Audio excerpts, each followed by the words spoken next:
Bonjour. Dans cette vidéo, je réponds à la question suivante. Que se passe-t-il si dans un pays donné, là il s'agit d'une zone, la zone euro, le taux d'inflation augmente significativement? On parle même d'un taux d'inflation à la fin de l'année 2022 de 7,5%. Alors qu'est-ce qui va se passer? Quel scénario rationnel, logique, peut-on imaginer? Évidemment, on va imaginer premièrement que la Banque Centrale Européenne ne restera pas à un taux d'intérêt directeur de 0%, qui est là depuis de nombreuses années. Je vous rappelle que depuis les politiques monétaires non conventionnelles, on a mis un taux d'intérêt directeur de 0%, donc la BCE, la Banque Centrale Européenne, a ce taux-là.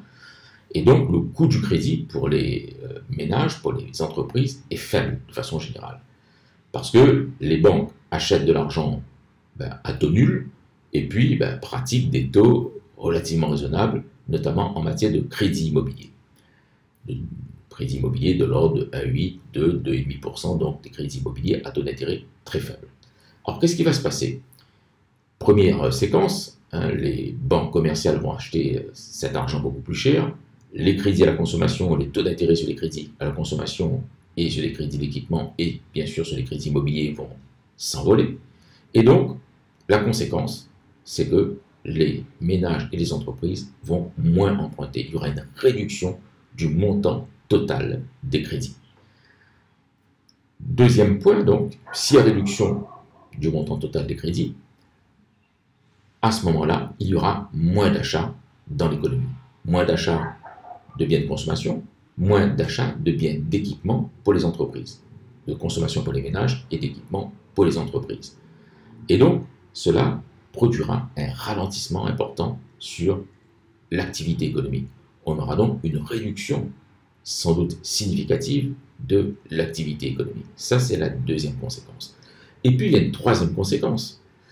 Si le taux d'intérêt augmente, si les banques achètent de l'argent plus cher, à ce moment-là, on imagine bien sûr que les entreprises, les organisations publiques ou privées qui émettent des obligations, qui font des émissions d'obligations pour se financer, pour se procurer de l'argent sur le marché financier, vont demander aux investisseurs, bien sûr, une rémunération beaucoup plus forte.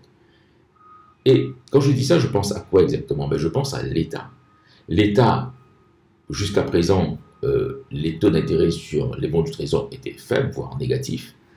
Et là, à partir de ce moment-là, on va avoir l'État français, ou les autres États, bien sûr, ça dépend de la capacité de remboursement de l'État, ça dépend de la santé financière de l'État. Nous, en France, on a une dette publique très très élevée, colossale même, comme beaucoup de pays d'Europe du Sud d'ailleurs. Et donc, les investisseurs vont demander des taux d'intérêt beaucoup plus élevés. On va passer de taux d'intérêt négatifs ou à 0%, ou à 0,5% à des taux d'intérêt de 2, 2,5, 3%. Et là, nous aurons des charges financières beaucoup plus lourdes. Donc, on aura un budget de l'État qui sera évidemment sous la pression finalement de ces charges financières remboursées.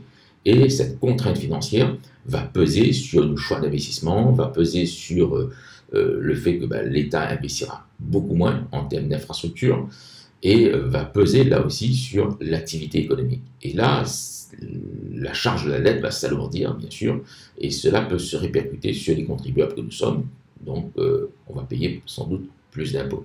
Donc voilà les conséquences en fait d'un taux d'inflation qui s'élève. Donc, retenez bien la séquence. Taux d'inflation qui augmente, la Banque centrale augmente son taux d'intérêt directeur, les banques commerciales achètent de l'argent beaucoup plus cher à la Banque centrale.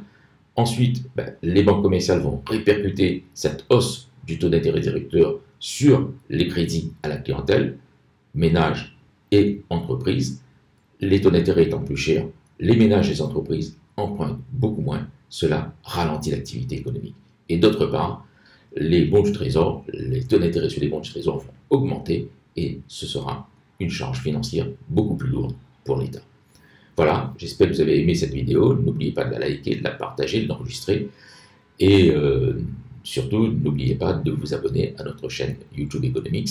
Sous la vidéo, il y a le lien avec le guide de la dissertation économique pour ceux qui s'intéressent, qui préparent des concours à ce moment-là. N'oubliez pas de le télécharger et de prendre nos formations qui sont exceptionnelles pour les gens qui préparent des examens ou des concours difficiles dans lesquels il y a des épreuves d'économie.